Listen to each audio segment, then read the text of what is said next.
In 1934, a 12-year-old girl in rural Ohio could feed a family of 8, stitch her own dress from an empty flour sack, and mend a broken harness, all before the school bell rang. Her granddaughter today can barely sew on a button. These weren't hobbies, they were survival, learned at a mother's elbow long before most kids finish middle school now. Number 14 on this list kept families alive through the Dust Bowl, and number 3 was so essential that not knowing it could mean a child didn't see spring. By 15, your grandmother had mastered things that would leave modern homesteaders speechless, and nearly all of it vanished in a single generation. Before we count down, hit subscribe because some of these are worth bringing back. Let's begin with number 30. Number 30, darning socks. Before you could buy a 6-pack of tube socks for $1, a single pair of wool socks was a small investment, and you did not throw them out over one thin heel. Your grandmother kept a wooden darning egg, sometimes just a smooth stone or a burned-out light bulb tucked inside the sock to hold its shape. Then she wove new thread across the hole, over and under, until a fresh little patch of fabric grew where the hole had been. A good darn was nearly invisible and stronger than the sock around it. Girls learned this by 8 or 9, sitting by the lamp after supper. A skein of darning wool cost a few cents and saved dollars. Today we call a sock with a hole in it garbage. Number 29, sharpening a knife on a whetstone. A dull knife was more than a nuisance on a working farm. It was dangerous, and it wasted meat and time. So every girl learned the low, steady rhythm of drawing a blade across an oiled stone at just the right angle, feeling for the burr that told her the edge had come back. She could put a shine on a paring knife, a butcher knife, even the family scissors. The kitchen knives got touched up before every big meal. Her father's pocket knife rode in his overalls sharp enough to shave with. There was no drawer of disposable blades, no gadget that did it for you, just a stone, a drop of oil, and a hand that knew when the edge was true. Number 28, building and taming a wood cook stove.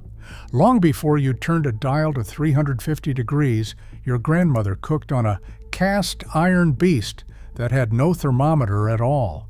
By 15, she could lay a fire that caught on the first match, then feed it just right. Oak and hickory for a slow, steady heat, pine kindling for a quick blaze. She judged the oven temperature by holding her hand inside and counting the seconds before it hurt, or by tossing in a pinch of flour and watching how fast it browned. Too hot, and the biscuits scorched. Too cool, and the bread sat like a brick.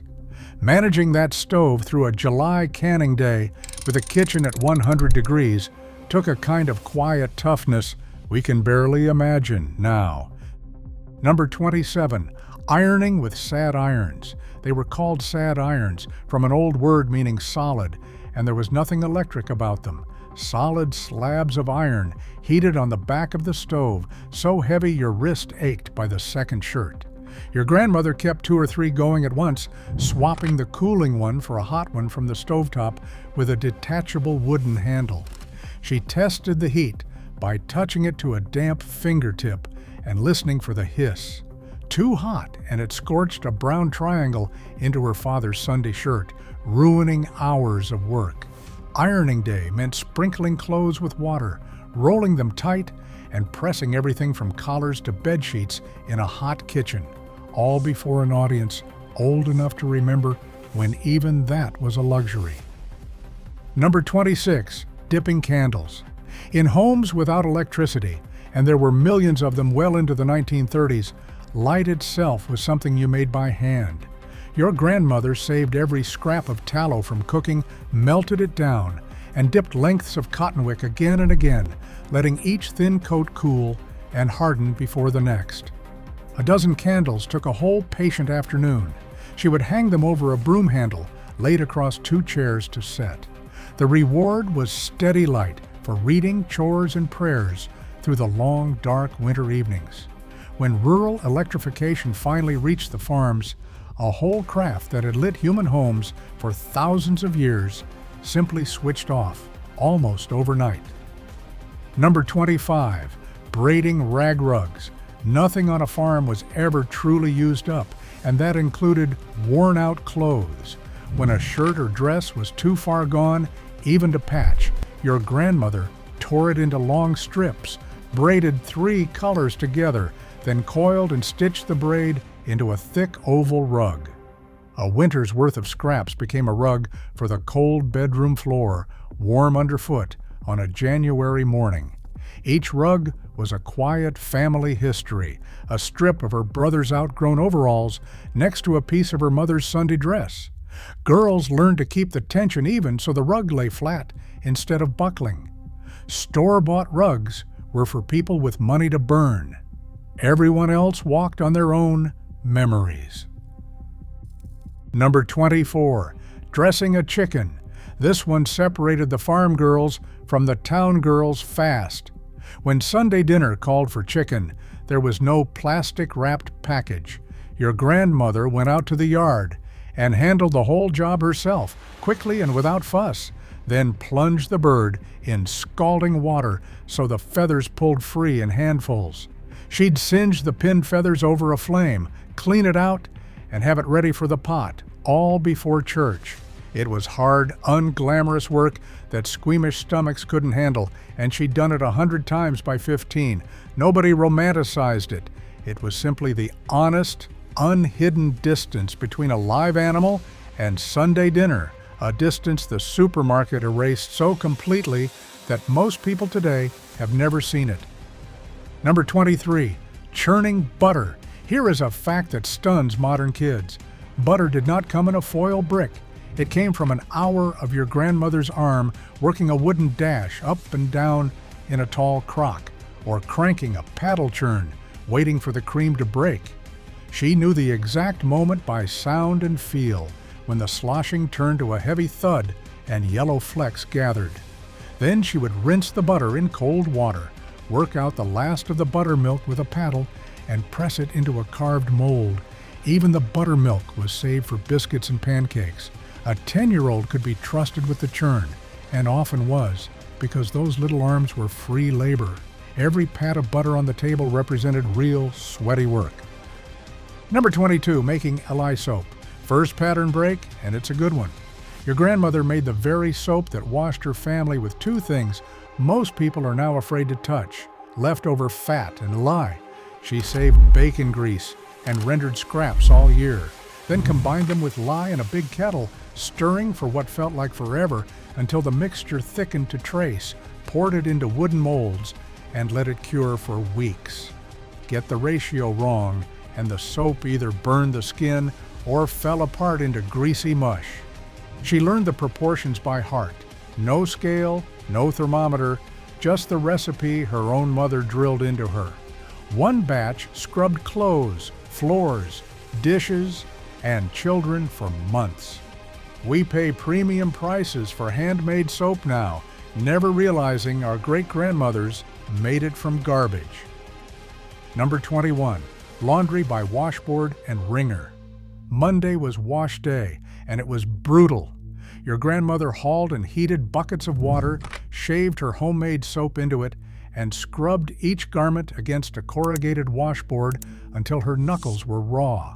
Then came rinsing, then feeding every piece through a hand-cranked wringer that could catch a careless finger. A family's worth of laundry took the entire day, and there was a strict order: whites first in the cleanest water, work clothes and overalls last in the dirtiest. In winter, the wet sheets froze stiff as boards on the line. Doing this by 12 years old built shoulders and patience in equal measure. The automatic washing machine wasn't just a convenience. For millions of women, it gave back an entire day of their lives. Number 20. Sewing dresses from feed sacks. Here's American ingenuity at its finest. During the Depression, flour, sugar, and chicken feed came in printed cotton sacks. and companies figured out fast that families were sewing them into clothes, so they started printing them in cheerful florals and patterns on purpose. Your grandmother learned to eye a dress and know it would take 3 matching sacks, so she'd nag her father to buy feed from the same bin until she had a set. Then she cut and stitched a Sunday dress that no one at church would ever guess started as a 50-pound flour bag. Girls traded sacks like currency and copied the newest patterns from the Sears catalog. It was thrift turned into genuine style, born from having nothing and refusing to look like it. Number 19. Invisible mending. Beyond simple patching, your grandmother could rescue a torn coat or a snag sweater so skillfully that the repair vanished. She reweaved the threads of a woolen jacket one strand at a time, pulling yarn from a hidden seam to match exactly. A moth hole in her father's only good suit didn't mean a new suit. It meant an evening of patient, near microscopic work under the lamp. She could turn a frayed collar around so the worn side hid underneath, effectively giving a shirt a second life. This wasn't crude survival stitching. It was true craftsmanship.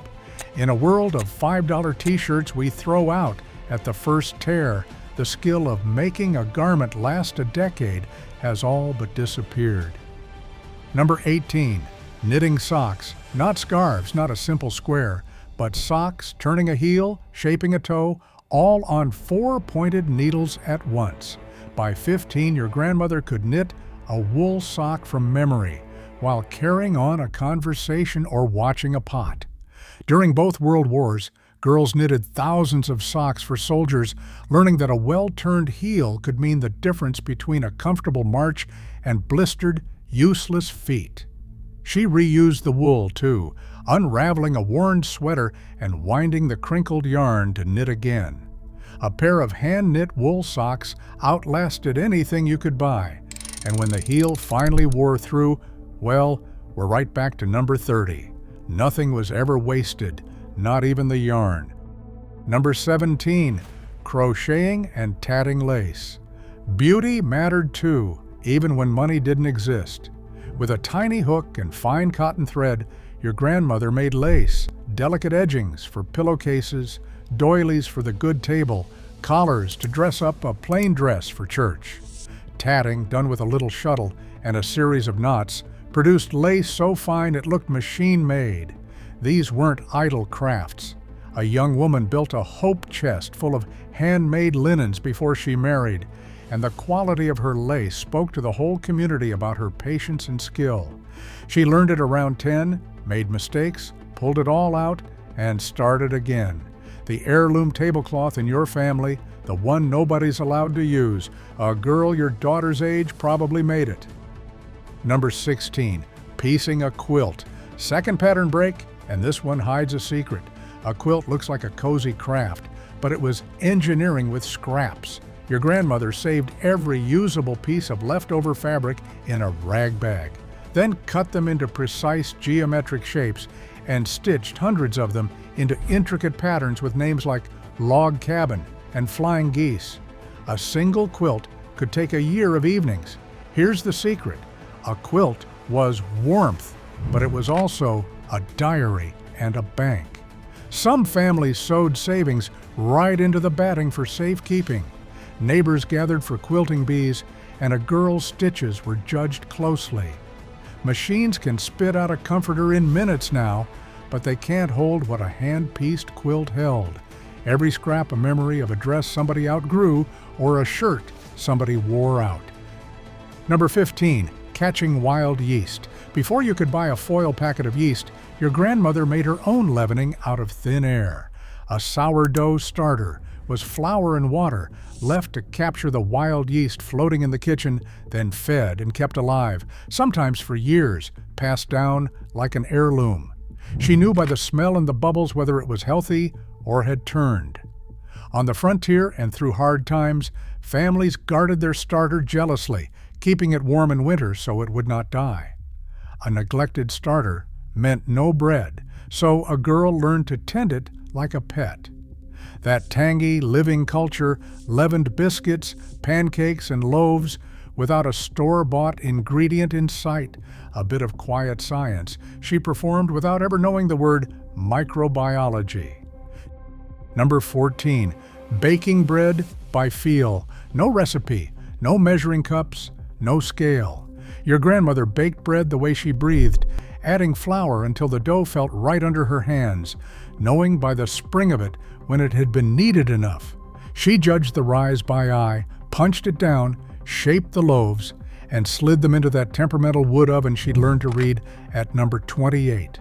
Fresh bread wasn't a weekend project. It was several loaves at a time, several times a week, feeding a hungry farm family that could go through a loaf at a single meal. This was the skill that carried families through the Dust Bowl, when flour was one of the few things they still had.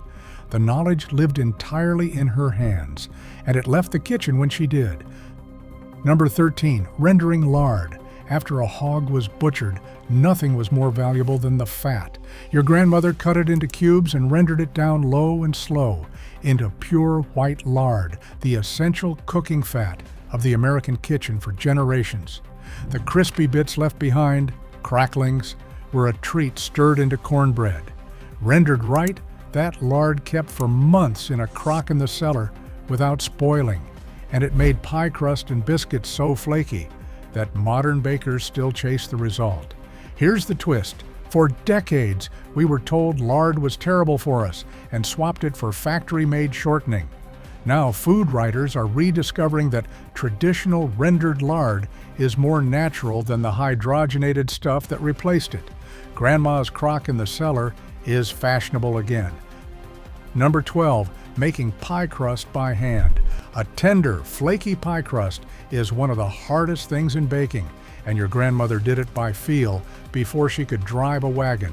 She cut cold lard into flour with 2 knives or just her fingertips, working fast so the heat of her hands wouldn't melt the fat, adding ice water a spoonful at a time until it just held together. Overwork it and you got shoe leather. Handle it right and it shattered into buttery layers. She rolled it out on a floured board with a wooden pin, judging thickness by eye, and crimped the edge in a pattern that was almost her signature. Every county fair had a pie competition, and a blue ribbon in pie crust was a genuine mark of standing among the women of the community. Number 11, preserving eggs in water glass. Here is one almost nobody remembers. Hens lay plenty of eggs in spring and summer and hardly any in the dead of winter. So how did families have eggs in January? Your grandmother preserved them. She would submerge clean, fresh eggs in a crock of a solution called water glass, which sealed the shells and kept the eggs good for months without any refrigeration at all. Come winter, she would fish them out for baking and cooking when the hens had stopped. It took no how. Only unwashed, unblemished eggs would keep, and one bad egg could spoil the impression of the whole batch. This single trick meant the difference between cakes at Christmas and going without. It is a piece of practical chemistry that vanished the moment the grocery store had eggs year-round. Number 10, milking a cow. Before dawn and again at dusk every single day, no holidays, no sick days, the cow had to be milked. Your grandmother learned young, resting her forehead against the warm flank, working with a steady two-handed rhythm that took real practice to master without hurting the animal or getting kicked. A family cow gave gallons a day, which then had to be strained and the cream skimmed for butter. Miss A milking, and the cow suffered and the milk soured. This was the relentless anchor of farm life, tying a family to home with a chain that never loosened. A girl who could milk was genuinely useful, and she knew it. The freedom to leave home for a weekend, something we take completely for granted, simply did not exist. Number 9, making cheese from clabber. When the milk was flowing faster than the family could drink it, none of it went to waste. Your grandmother let milk clabber, or sour and thicken naturally, then heated and drained it through cloth to make cottage cheese or pressed it into simple farm cheese. She saved way for the pigs or for baking. Nothing was thrown out. This turned a surplus that would have spoiled in a day into food that lasted, and it took a careful hand to know when the curds had set right and how much to press. It is the same craft artisan cheesemakers charge a fortune for today, done casually in a farm kitchen by a girl young enough to still be in school, simply because letting good milk go bad was unthinkable. Number 8, making jam and jelly. Third pattern break, and it involves a hidden bit of science. When the berries and fruit came ripe all at once, your grandmother captured that harvest in jars of jam and jelly to sweeten the whole year. But here's the clever part. Before you could buy powdered pectin in a box, she made her own by boiling down tart apples or their peels and cores, extracting the natural pectin that makes jelly set. She'd test whether the jelly was ready by watching how it sheeted off a cold spoon. No thermometer needed. Too little, and it stayed syrup. Too much boiling, and it turned to rubber. A pantry shelf lined with glowing jars of jewel-colored jam was both a practical winter food supply and a genuine source of pride put up by hands that had learned the trick from the generation before. Number 7, fermenting the harvest.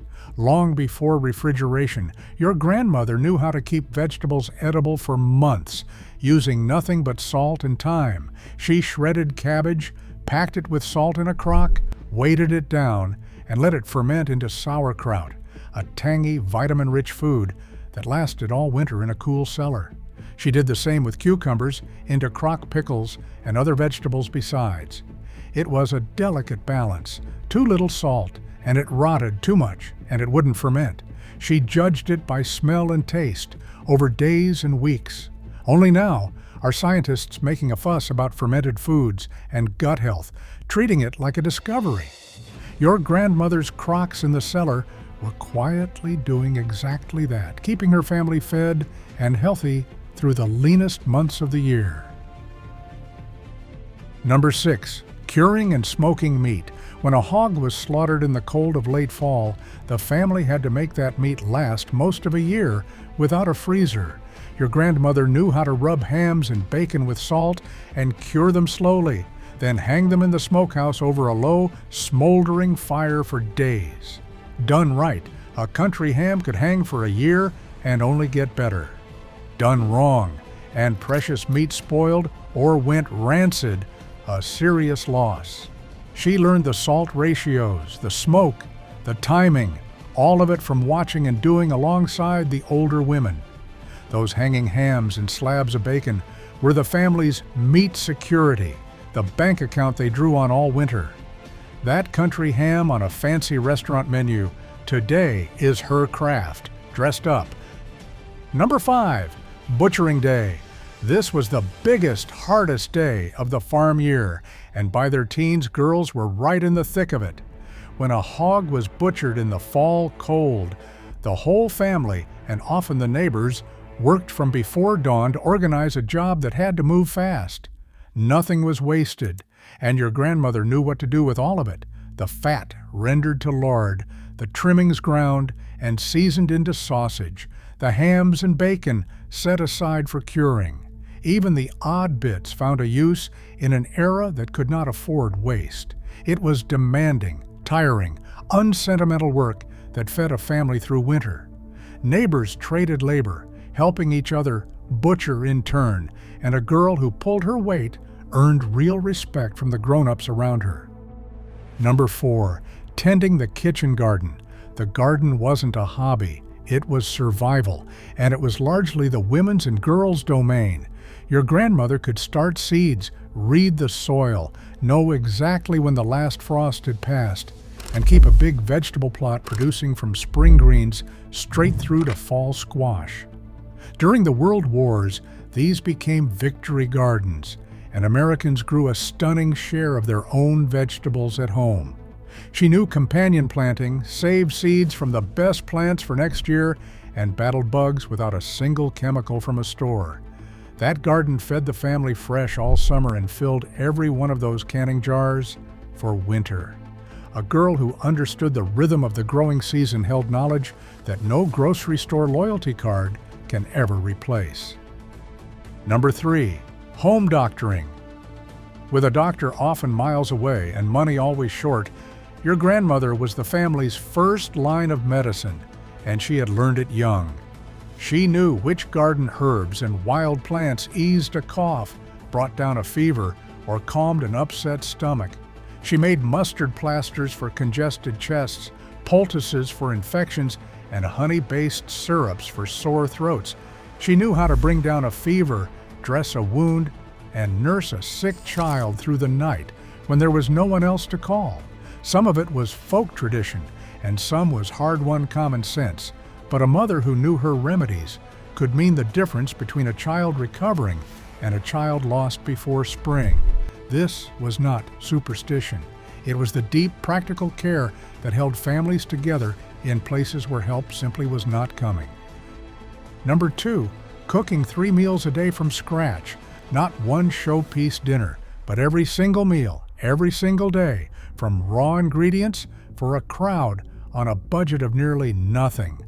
Your grandmother could stretch a tough, cheap cut of meat into a meal for 10, turn a bin of potatoes and a few eggs into supper, and never once open a can of anything ready-made, because ready-made barely existed. She planned around what the garden and the animals gave her that week, wasted nothing, and repurposed every leftover into the next day's meal. Breakfast for the field hands, dinner at noon, supper at night, all while doing a dozen other chores. It was relentless, creative, invisible labor, the beating heart of the household, and she was a master of it before she was old enough to vote. Number 1, putting up the harvest. And at number 1, the skill that everything else fed into, canning. When the garden came in all at once in the heat of summer, your grandmother preserved that abundance in glass jars to carry the whole family through winter. And this was serious, exacting work. She knew that low-acid vegetables and meats had to be pressure canned to be safe, while fruits and pickles could go in a boiling water bath. She sterilized jars, packed them, processed them, and listened for the little ping of each lid, sealing tight, the sound of food security. A misjudged seal or an underprocessed jar could make a family sick, so there was no room for carelessness. By fall, the cellar shelves glowed with hundreds of jars: tomatoes, green beans, peaches, pickles, meat. The difference between a fed family and a hungry one. It was chemistry, planning, and endurance rolled into one, and a 15-year-old girl carried it on her shoulders like it was nothing. So there you have it, 30 skills your grandmother had mastered before she was old enough to drive, most of them gone in a single generation. Which one surprised you the most? And be honest, how many of these could you actually do today?